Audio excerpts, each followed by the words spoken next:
Cada 7 de octubre celebramos la fiesta de la Virgen del Rosario. ¿Por qué ese día? Porque hace 5 siglos, cuando la cristiandad corría el peligro de sucumbir bajo el imperio turco, los cristianos acudieron a la Virgen María con el rezo del Rosario, y ella intercedió ante su hijo para obtener la victoria de Lepanto, 7 de octubre de 1571. Miguel de Cervantes, conocido como el Manco de Lepanto por perder la movilidad de su mano izquierda en esa batalla, nos habla de la más memorable y alta ocasión que vieron los pasados siglos ni esperan ver los venideros. ¿Qué sucedió aquel día en Lepanto? Don Juan de Austria desde una fragata fue animando a los soldados. Antes de la batalla, de rodillas oró a Dios pidiéndole la victoria, y todos hicieron lo mismo. Los jesuitas y capuchinos enviados por el Papa dieron la absolución a todos. El mismo Don Juan relata que entonces el mar se aquietó tanto que forzó a la armada enemiga a plegar sus velas y venir a remo. Así, la armada cristiana tuvo tiempo de ponerse en orden de batalla. De 86.000 hombres en la Liga Santa murieron 7.600 y hubo 8.000 heridos. Pero de 88.000 otomanos murieron entre 25 y 30.000 y hubo 5.000 prisioneros. Además fueron liberados 12.000 cautivos cristianos.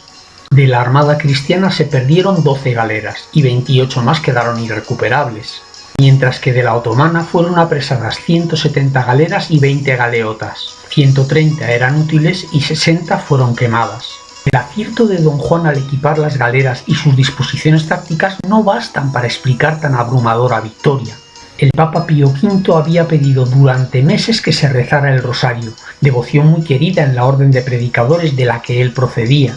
Y aquel 7 de octubre, cuando salió de rezarlo en su capilla, celebró el triunfo de las tropas cristianas, que el cielo le había comunicado, pues esa noticia llegó días después. Aquel día era el primer domingo de octubre, y las cofradías del Rosario de los dominicos promovían su rezo. El Papa reconoció la intervención de la Virgen en esa victoria, y estableció la fiesta de la Virgen de las Victorias el primer domingo de octubre.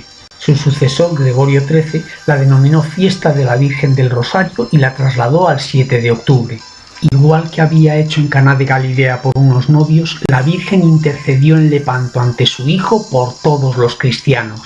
La devoción del Rosario. En 1208 la Madre de Dios se apareció a Santo Domingo de Guzmán. Le enseñó a rezar el Rosario y le pidió propagar esa devoción para combatir las herejías que amenazaban al pueblo cristiano. En Lepanto, 1571, demostró una vez más su eficacia. Y en las apariciones de Lourdes, 1858, y Fátima, 1917, ha vuelto a recomendarnos esa devoción. 3 razones para rezar el Rosario. Debemos honrar a nuestra Madre como buenos hijos rezando el Rosario. Dios nunca deniega las peticiones que presenta su Madre. Y si no es conveniente lo que pedimos, esa oración siempre nos beneficiará personalmente.